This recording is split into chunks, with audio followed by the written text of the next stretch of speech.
advances to the Final Four. Shout out Chillinois Basketball Podcast. Shout out to Chillinois Podcast. Shout out Chillinois Podcast. Shout out Chillinois Basketball, man. Welcome back to the Chillinois Basketball Podcast. What a win by the Illini yesterday, Wednesday night in Los Angeles, California. The Illini knock off USC by a final score of 101-65.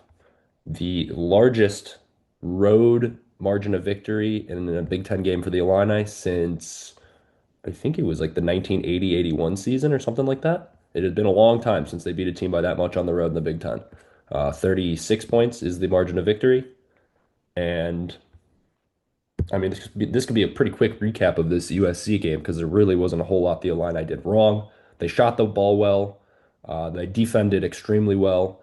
Elijah Arenas, who had been on a tear recently, the son of Gilbert Arenas, only held to 8 points, which was very impressive from Kylan and Andrei Stojakovic defensively. I know he was dealing with a bit of a flu or something, which if there is any takeaway from this game, the last thing we need the Illini team to get is the flu from USC and Elijah Arenas. So we'll keep an eye out on that in their game against UCLA coming up on Saturday night. But the Illini took care of business, and there's not a whole lot else to be said about that game. To me, it looked like the Indiana game, but the Illini shot the ball well because they beat Indiana by 20 points and they didn't shoot the ball very well, and they shot 45% from three in this game, and we beat the doors off of USC, who is a tournament team, by the way. It was fun to see Musselman be so flustered. He used every single one of his timeouts with 13 minutes left in the second half, and I think that might be a record for most or quickest use of all 4 timeouts before the end of a game. But it was impressive, and I would like to say one player was the MVP, but if you look at it, 7 players scored in double figures for the Illini. Andre scored the most with 22.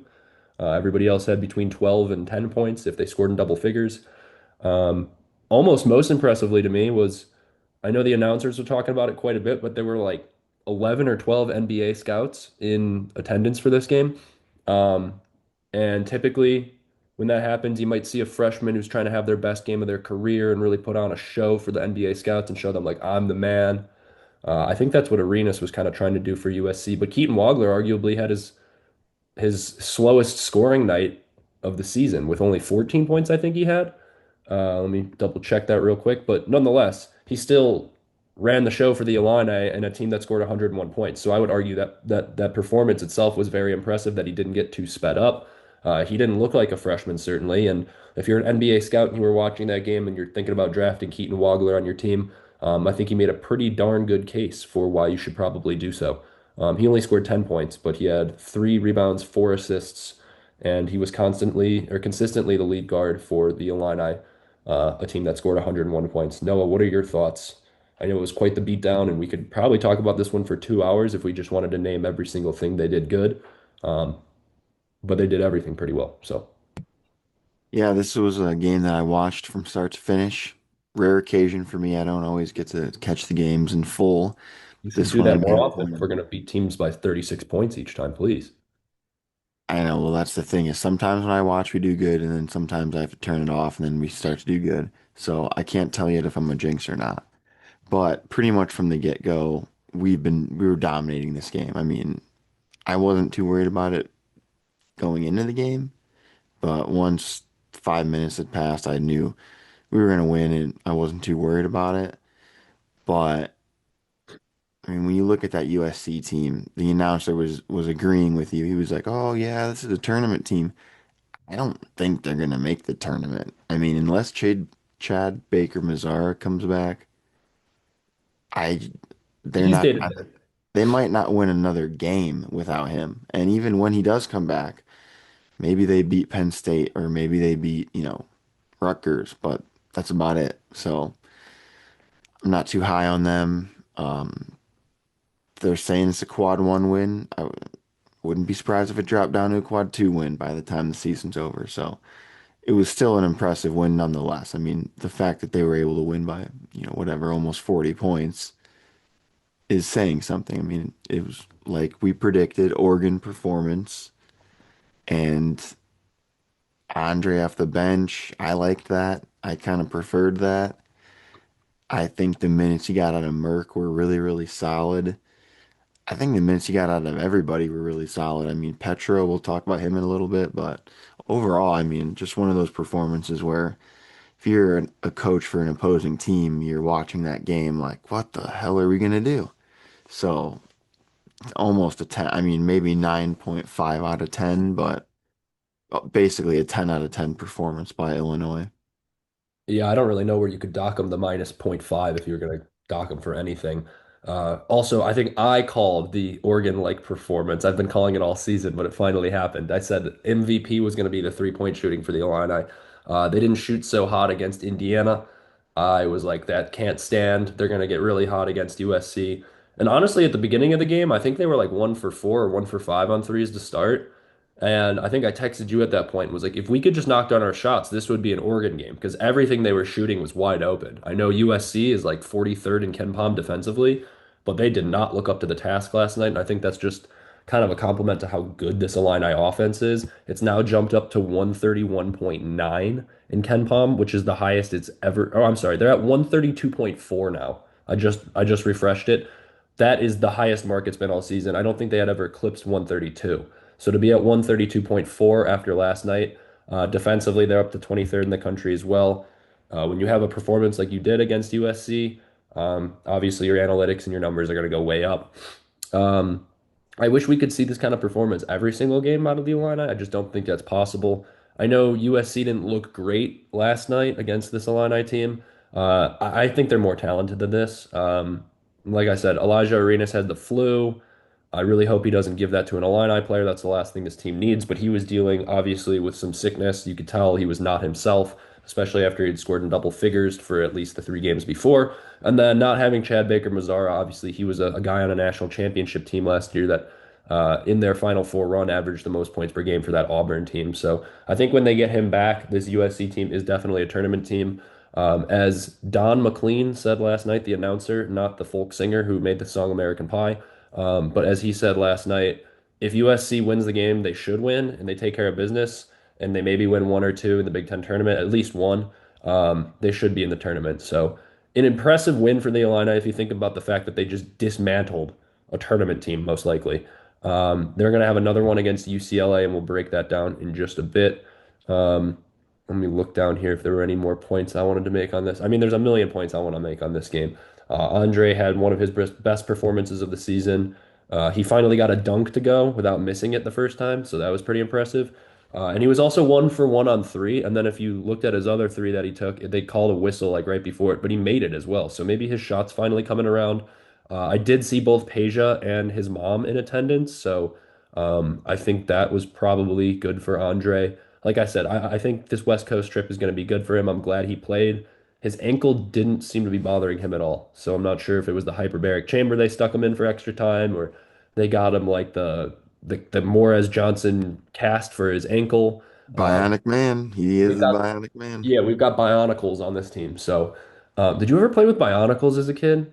I loved Bionicles. I played with them all the time, I actually. I can't believe I brought that up. It was like it was like a memory I didn't realize I had, and then now I'm talking about Bionicles on the Chillinois basketball podcast. But anyways, We can make it a Bionicle podcast real quick if you want. I'm I'm down. not that versed in Bionicles. I just remember they were like these robot dudes, and you could take them apart. They were kind of like Legos, but cooler, than for like 12 to 14-year-old boys. Yeah, people who played with Bionicles would look down on those who played with Legos. We'd scoff at them who played with Legos. So you were just much cooler, I guess. Yeah, smarter, cooler, more handsome. Yeah, the Andre Stojakovic's of the world. Yes. Yeah. Andrei Stojakovic is a Bionicles kid.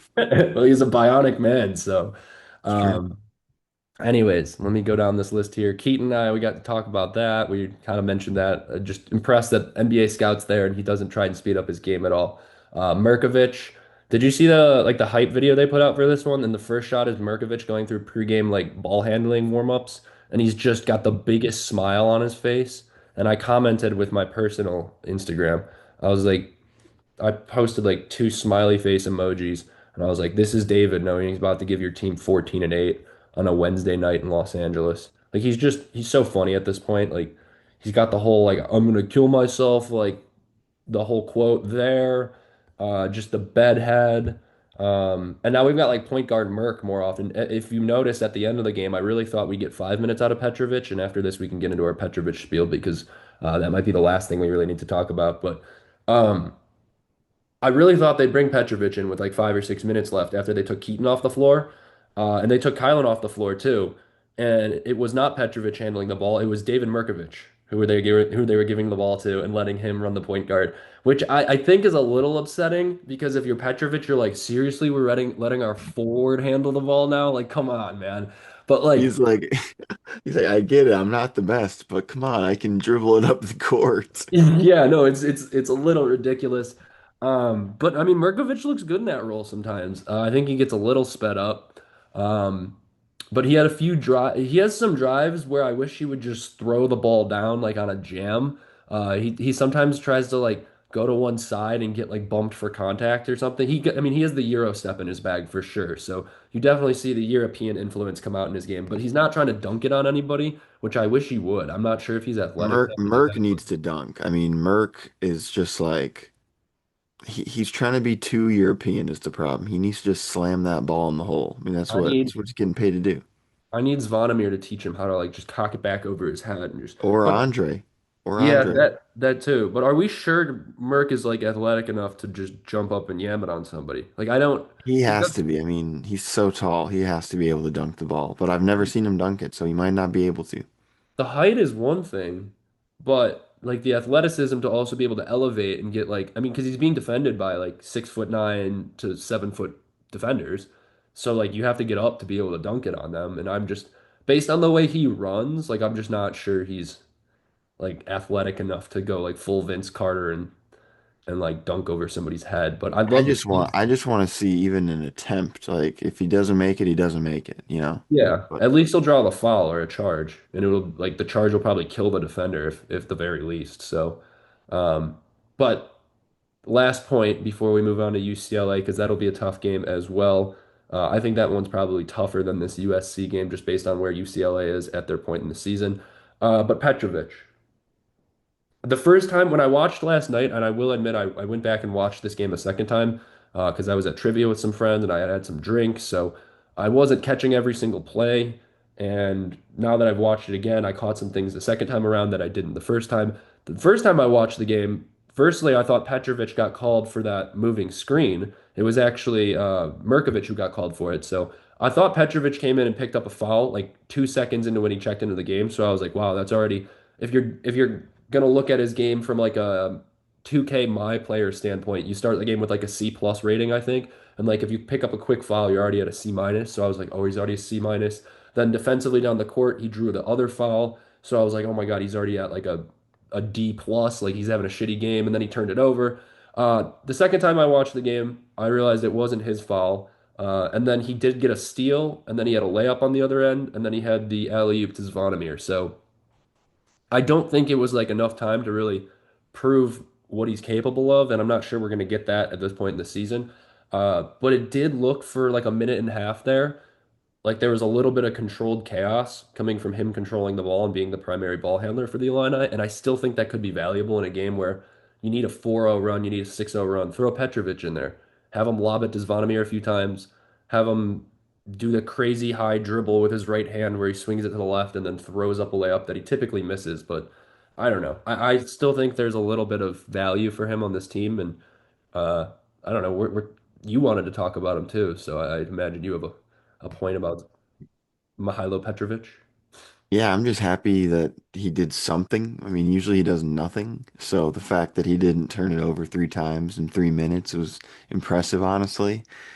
I can't remember, maybe it was Sleepers or somebody was talking about like, oh, is Petro going to stay? Does Illinois want him back? I don't know if I don't think Illinois wants him back, number one. But number two, I don't think he would want to come back because he wouldn't play. I mean, he's not playing now, and I don't think he'd play next year because it's not a skill issue. I think it's just a size issue with him, unfortunately. But I think a school like DePaul, I mean, I honestly think he would thrive at DePaul. Just the planting the seeds, just planting the seeds, you know. But Yeah, if Coach Holtman hears us, It could. If Coach Holtman reaches out to Petro, the problem is Petro tasted that sweet, sweet Illinois NIL. And DePaul's entire NIL budget is equivalent to what Illinois paid Petrovich. But no, I think he actually played pretty well. But the fact that he only played a couple minutes and we won by almost 40 is pretty concerning. I think it shows that Brad's not planning on playing him much for the rest of the year unless we'll find ourselves in a similar position, which we probably will against, the who do we play? Oregon, Maryland, whoever the hell we Maryland. play. Yeah, so those two games will probably, win by a decent margin, but I'd be very surprised if Petro plays at all in the Michigan game or the Big Ten tournament for that matter. So, but for that game, he played pretty well. I'll give him his flowers for sure.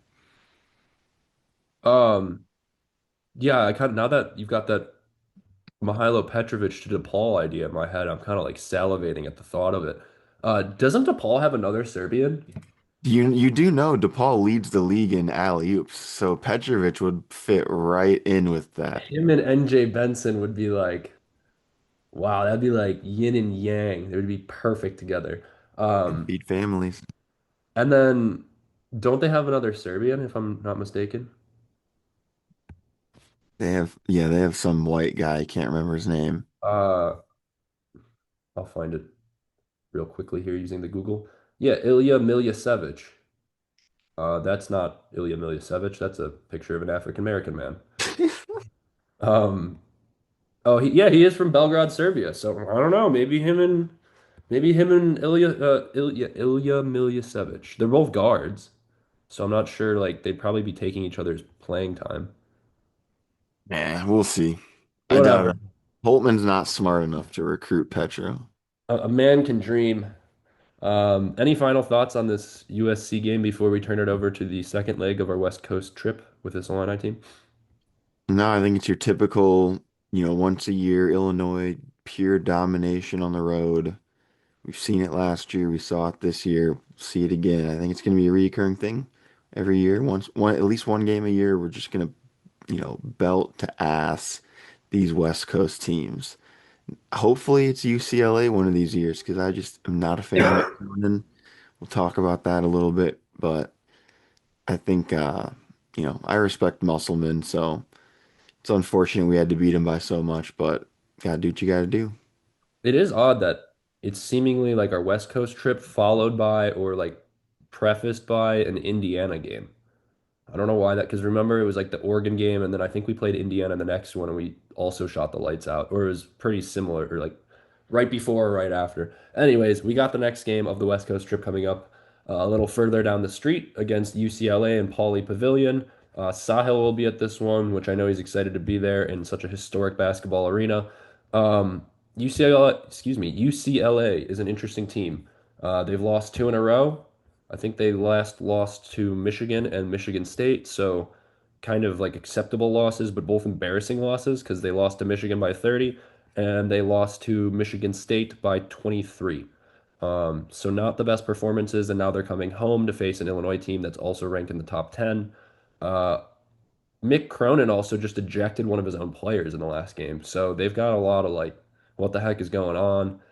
This is definitely a get right game for them, and this is And dubbed. then he was like, "Did you raise your voice at me?" It's like, bro, you're He's like, lucky that reporter should have stepped on his foot. I mean, you can't you can't treat people like that, Mickey Mouse. and what was the whole thing, the whole spiel he had against the in the Michigan State game when they asked him about the student section or whatever, and he said that He's was like, like the "Why would stupidest I care? question. Why would I care about another school student section?" It's Yeah, like, he dude, said that was like the stupidest question he's ever been asked in his time coaching college basketball, and it was like, geez, that's a little harsh. So I really think like if we go into Pauley and beat the crap out of them, like we beat the crap out of USC. I mean, there were more U or Illinois fans at that USC game than there were USC fans. So imagine we like do that to them in their own building, and somebody asks Sahel asks Mick Cronin post game, what do you think about the Illinois fans? And he's like, Sahil, dude, Style, Sahil's a rage baiter, so he'll that's the do that stupidest shit. question I've been asked in my time of And college. Sahil, he ain't no punk. If Cronin steps to him, he'll lay him out. So Cronin, you better watch your back, bro. We Yeah, got hitters. We got hitters on the inside now. yeah, we've got our inside man, Sahil, but they do have talent, just like this USC team. I thought this USC team would be a little bit. I thought their talent would shine through a little bit more against Illinois. Obviously, Illinois is just the superior team, but this USC team is no slouch. Or excuse me, this UCLA team is no slouch. They'll probably also be a tournament team. Their leading scorer, Tyler Bilodeau, returns from last year. He's been pretty good this season. They also have Donovan Dent, the New Mexico transfer. He's averaging, I think, like 15 a game. Let me double check on that. Yeah, he's averaging 13 a game, but he's their second leading scorer. And then we got good old Sky Clark, who seems like he's in his eighth year of college at this point. But good old Sky Clark, our former point guard who quit the team about 13 games into it, his freshman season. I think he transferred to Louisville after that, and now he's finally in his second year at UCLA. So good for him. He's found some continuity. I guess he likes the West Coast, but it'll be kind of a revenge game for him. And I know the Illini beat him last year, so I'm sure he's going to want to get one against them before he finally graduates and ages out of college basketball. But he's pretty talented. He's shooting the three ball really well this year. Excuse me, really well this season. Um, he is shooting at 48% from behind the arc. Bilodeau is 45% from beyond the arc. Trent Perry's 44%, and then Xavier Booker, the Michigan State transfer, is 41%. So they don't have any shortage of good shooters. I think this will be probably the toughest three-point shooting team they've faced besides maybe like Nebraska or Iowa. Um, but they have a lot of guys that can fill it up. Not as much size as Illinois. Illinois will certainly have them in the height advantage with both Zvonimir and Tomislav. Bilodeau 6'9", and then I think Xavier Booker is 6'11". Yep, that is correct. So they do have some height on the inside, but no seven-footers. And also, like we mentioned, every single podcast and every single preview, no European connections. So What about Donovan Dent? Who's going to be guarding him? he's 6'2". I'd imagine Kylan will probably guard him. And I like that matchup if we're gonna put Kylan on him. Yeah, Kylan will. He'll clamp him up for sure. I mean, even Andre would do pretty good, but happy that Kylan's back. Is he going to get that club off of his hand before the tournament, or is it just like I until don't the end? know. He's dunking ball. He's dunking putback jams with it. So I commented on the dunk the highlight they put out. I was like, let's take it easy on that right hand, Kylan. And the entire Illinois basketball world seemed to agree with me because they all, even his brother commented, and he was like, I said the same thing. So we got his brother looking out for him too. I like Kylan's matchup against Donovan Dent, even though he is a pretty prolific scorer. He scored 20 a game last year at New Mexico before he transferred to UCLA. Um, I just like that Kylan's still going after it with like no regards for his health. Did you see him punch the ball out of I think it was Ossar's hand yesterday, or whoever had the ball? He like fully just Charles Tillman. I loved the clip when he d made the dunk and then they called it a basket interference, and then his face, he's just like, just like Everybody's face. Tomislav had his hands on the back of his head. Keaton was like in there I, like mean I mugging was this. everybody. I was the same way. I was like, dude, what are you talking about? Just like they're just blowing the whistle for no reason. Like that game was ridiculous with how many whistles they were blowing. It's just like, give it up. You're not the center of attention. It's not about you. Let the game play. It was just slowing it down and it was just brutal. There were a lot of calls yesterday. Hopefully it's not a repeat of that on Saturday. Um, I mean, I guess if I'm just like kind of summing it up, I would be more worried about UCLA in this game than I am about USC. I think both teams are probably equally as talented at full strength. Just UCLA has some better wins this season. Like I said, they've kind of been embarrassed in their last two, and they're in the center of attention in the media spotlight for Mick Cronin ejecting his own player, which you never really see. I don't think that might be a first in college basketball. Um, but somebody on the Illinois message forum earlier, Illinois Loyalty, put it, and I thought it was really eloquently worded. This is the trap game that nobody thinks is a trap game. And that's the game that Illinois seems to lose every single season. Like I they're don't think it's a trap game. I'm scared about this game. I mean, UCLA's beaten who, Purdue? they did beat Purdue and they took Arizona down to the wire, but that was like way back in November. So Yeah, I mean they're a really good team, and Mick Cronin's really pissed. But I'm hoping that his whole meltdown has kind of ruined their season, and I'm hoping that their team, like his players, just kind of quit on him.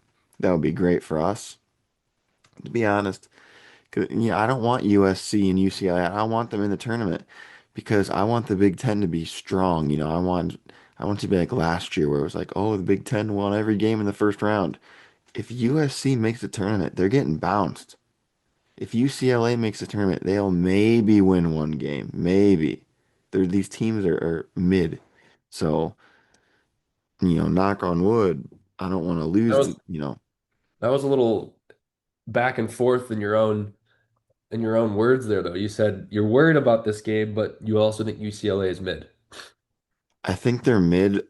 I mean, I'm worried about this game in the sense that it's a road game in the Big Ten, but UCLA on a neutral court in a tournament setting is mid, and they'll be lucky to beat a team like DePaul. I mean, truthfully, they I just don't like Mick Cronin's style of play. Beat DePaul is crazy.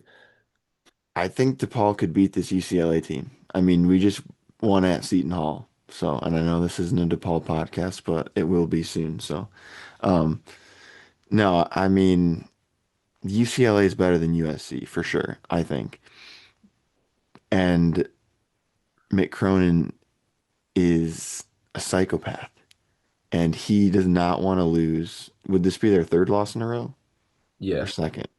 third. Yeah, he doesn't want that. So that's what scares me. But USC as a team, their players, they're not they're not as good as us. I mean, maybe Donovan Dent, but I would be surprised if Donovan Dent's the best player on the floor. I think it's going to be an Illinois player. Donovan Dent will be lucky to be the third or fourth best player on the floor. All right, devil's advocate here. You're not worried about a Sky Clark revenge game? Bro, no. Sky Clark should be worried that Brad Underwood doesn't send David Merkovich on him as like a dog, an attack dog. Just send him right at Sky. I because was it Sky that left halfway through the season? Yeah, he quit like 13 games into his freshman year, remember? And then Curbelo came Yeah, out of nowhere because he was way better. Brad's gonna remember that. Brad doesn't forget stuff like that. He's gonna go, "Oh, right, you're the kid that quit. You're the one who gave up on us." Okay, for Okay, sure. wait.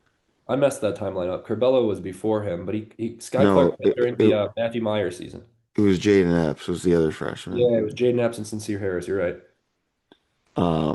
But yeah, I mean, no, I'm not worried about Sky Clark. He comes off the bench for a middle of the road UCLA team. Well, he is coming back from injury, so Well, he isn't it? shot 48% from three. Well, luckily Illinois, we try to limit that. I mean, as of late, we haven't been doing the best job, but I think the last two games we've actually been doing pretty good at stopping the team from shooting the three. So I don't know. It's one of those games where I think Illinois is going to win. If we lose, it's just going to be such a bummer. Like it'll just deflate the rest of the regular season until the Big Ten tournament. Honestly, I mean, you can't lose this one going into that Michigan game. If you want, you need to build that hype. You got to win this game. It's a must win. I think every game in February and March is a must win, but that momentum going in that Michigan game, if you lose this one, it could derail your season. You don't want that. So, and this Michigan Duke game is going to be very interesting. That the result of that game is going to determine how hard Michigan plays Illinois. I mean, you look at it from, okay, Michigan wins, okay, and then they play Illinois, they're due for a loss. Or you look at it, Michigan loses, but then Michigan, if I'm not mistaken, they play Minnesota after Duke. So they actually will definitely be coming off a win when they play Illinois. So in that We'll case, have less time to practice though, and less time to like recover. right, but in that case, I want them to lose to Duke because that'll be obviously a spot for Illinois to jump up in the rankings. But then either way, they should be able to beat Minnesota, and then you'll have a Michigan team who's coming off a win. And so I'm already looking ahead. I'm going to be honest. I shouldn't be because I hate Mick Cronin and I want them to destroy Mick Cronin. I want him to just I want him to have a heart attack on the court and like go to the hospital. I don't want him to die, but I want him to have an episode like palpitations, heart,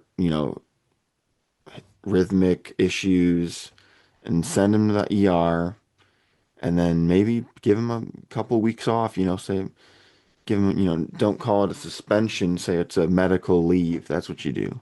Medical leave of absence. But really, it's a suspension because he's being an asshat. So that's what I think. Um, let's get to player predictions or player MVPs. I'm gonna do the same thing I did last time and not predict a specific player. I could see Keaton Wagler having a really big game in this one just because he didn't do like scoring wise, he wasn't at his best last game. I mean, I think he's still efficient for sure. Uh, and when he did need to score, he did. But obviously, he only scored 10 points, which isn't his highest score by any means this season. I think what's going to really shine through in this one, just given that UCLA is not backs against the wall right now. They were expected to lose their last two against Michigan and Michigan State on the road, and I'm sure Mick Cronin had something to say about like, oh, well, we didn't like our scheduling very much because we had to go to Michigan in the middle of February and play in a snowstorm and blah blah blah. And it was actually funny. I think Brad's comment about how like they don't get bothered by playing these away games. I think that was almost a dig at Mick Cronin a little bit. Did you see what he said? They asked him about like playing these West Coast games, and he was like, we eat good food, we stay in nice places, we keep busy, and we win games. So I thought Well, that yeah, because we're traveling to Los Angeles. They're traveling to friggin' Des Moines, Iowa. It's like, well, sheesh, that's their fault for joining the Big Ten, a Midwest conference. Like, what did I they think was agree. going to happen? If they wanted to go somewhere warm, they should have joined the Mountain West and gone out to Hawaii, or they should have joined the SEC and played in Georgia and Florida every weekend. So it's not our fault. Anyways, back to my point. I think I'm gonna go with another like team MVP pick here. I just think UCLA, this is a spot where they could get their shot back. They're at home. Everybody's expecting them to shoot better, score more than 56 points like they did last game. I think the Illinois defense comes in and stifles them. I know the three-point shooting was a big point of emphasis last game, at least as far as like what went well against USC. I could see us shooting a little bit lower of a percentage this time because I don't think it's very often we're going to hit 45% from three. Um, but because of that, we're going to need our defense to step up. And there's one thing I feel like this team does, or I'm sorry, I'm wording this wrong. I feel like this team often has like mental letdowns, and if they do, it's offensively. I know they're the number one like Ken Palm offense, so that doesn't really make sense to say, but it just seems like sometimes their offensive like fluidity goes out the window. They play a little bit of hero ball. Sometimes they rely on the three too much. Something they haven't really let down in their last few games and when they do have a letdown, they often correct it really quickly as their team defense. And I think their team defense was so strong against USC. Don McLean, and I think it was Guy, what was his name? Guy Haberson or whatever. They put a lot of emphasis on the fact that the height that this Illini team has is just so stifling sometimes. And they run this matchup zone. They've been getting to that recently, which I really kind of like that they do. When they get into these zone defenses, it's so hard for offenses to get going because they don't have anybody that can drive to the lane. You got a 7-footer waiting for you. And then when you try and shoot a three, you've got a 6'9" guy closing out on you. So I like the matchup zone the Illini have been going with. I think that's going to be important in this game. And I think this is obviously a lower scoring game than the last one. I don't think Illinois puts up 101 points, but I think we get it done enough on the defensive end. I'm not going to predict the game score like I haven't done in the last two games, and we're on a two-game win streak, but I'll let you give your game score and your prediction for MVP, but for me, it's Illinois defense for MVP in this one. Yeah, I gotta go with Andre. I mean, we're still in California. We haven't left yet, baby. So gonna roll with it. He's hot. He's got the hot hand. He's gonna I have. imagine Mom and Peja will be there too. Yeah, I mean, you gotta figure all the Illinois fans that went to the USC game, they'll be, at least the same amount. I mean, why wouldn't you? The schools are probably 10-minute drive from each other. So, What do they just have but to hop on their private jets and fly to whatever airports nearby? well, and the one thing is, though, I imagine UCLA will have more fans than USC. I mean, their fan base is a little bit bigger in terms of basketball, and also their student section seems to be a little bit more involved. And so I would expect there to be more UCLA fans than Illinois fans. I don't think it's going to be a similar situation in the USC game. With that being said, road environments, foreign environments doesn't intimidate Illinois. They don't get scared by that at all. So I'm not really too worried about that. Um, in terms of MVP predict or in terms of a stat line for Andre, I think you could see something similar to the USC game, 20 points, 7 rebounds, 2 assists. He doesn't seem to get very many assists, which, it is what it is, I guess. I mean, I guess you're A not little really. bit of a black hole sometimes. He gets the ball and he's not passing it. So Yeah. But yes, and in terms of score prediction, I think Illinois is hot right now. I think what time of the day is this game? this one's at 7 p.m. So it'll be 5 p.m. California time. Okay. It's not bad. I mean, you assume they're going to get there early, get some rest, get well acclimated. Final score, I'll go Illinois 91, UCLA 70. No, no, 64. I hate McCronin. 27 points. Wow. I hate McCronin. I mean, it is what it is. I've got beef with him. He's on my list now. He's right below Kalachi and right above Original Bug. So, congrats, Mick. You've made it on there. Speaking of our good friend Kalachi, he hasn't responded to my DMs. I think he's hibernating because Nebraska's upset because they lost their last game to Iowa and Fred Hoiberg punched a fan. So, Yeah, that was crazy. I mean, although Iowa, it's like, bro, why y'all going so crazy for beating Nebraska? I mean, everybody seems to be beating Nebraska lately. yeah, Maybe I think it might be a corn, beef that they have. They're trying to dispute. that would make sense. Whose corn is better? Yeah. They do sell a lot of it in both states. Only one of them are the Cornhuskers, though, so you would hope their corn is better. Nonetheless, you got a 91 to 64 prediction for the Illini in this one, a 27-point margin of victory. I don't know if I agree by that much, but I do agree that I think we're going to come out victorious in this one. But I'm still not going to actually make a score prediction just because I think I've been kind of lucky with riding without one, and we seem to keep winning without it. I will, not unfortunately, but I will be at the DePaul game. Actually, I'm at the most important game of the weekend of all those Saturday games. I will be watching DePaul at home take on those criminals, Providence, Kim English's criminal program after I think Duncan Powell is still suspended. I think he was suspended 3 games or 2 games. I'd So like to see that freaky, bald-headed, weird yeah, haircut, Duncan man. Powell is suspended. Try that with Merck. It's not happening. He'll lay you on the ground. Try that against Ivan Flores or try that against CJ Gunn or NJ Benson. And I'll throw hands at Wintrust Arena. I'll show him what a Pizza Hut Dude, parking lot guy looks like. yeah, that dude's haircut pisses me off almost as much as Mick Cronin.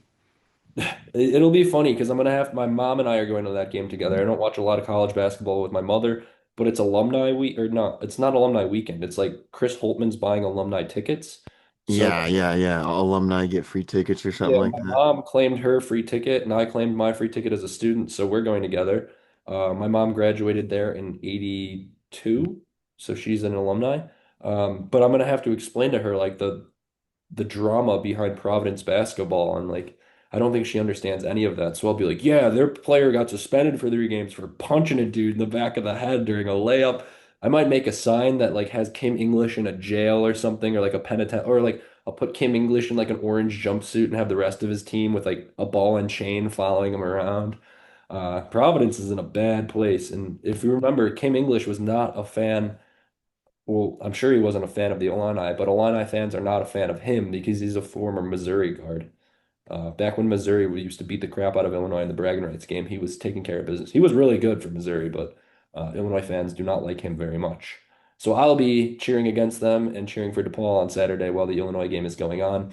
But you bet your ass I'll be watching the game on my phone somehow. So hopefully Wintrust has some good. I have Verizon. We'll see how the Verizon service is in Wintrust Arena.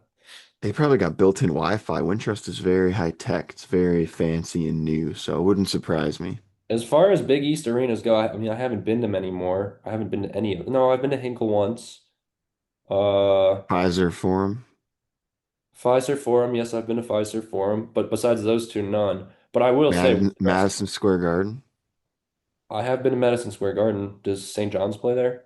Yeah. Oh, well, I mean, either way, Wintrust is really nice, and I'm a fan of State Farm Center, but I would like to see a sold out Wintrust. I think that could be like one of the best college basketball environments in the United States. Well, It's I saw the Big Ten tournament was in Chicago, and I was like, oh man, it's definitely a Wintrust. It's at United Center. I'm like, no, it's at United Center. Wintrust couldn't hold the Big Ten tournament. You need like 50,000.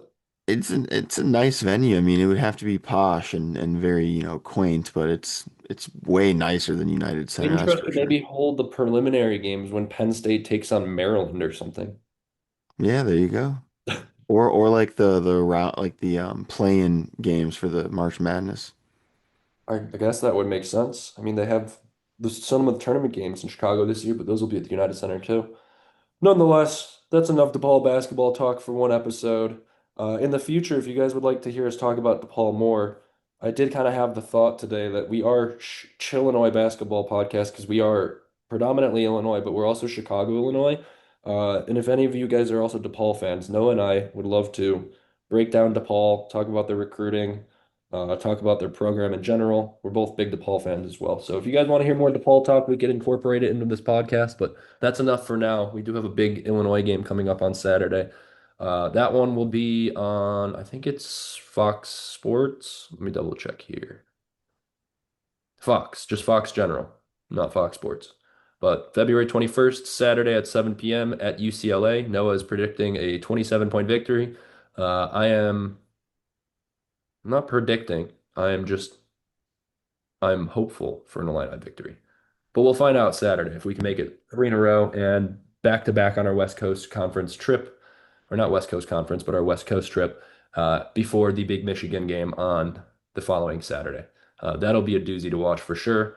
Nonetheless, ILL Noah. I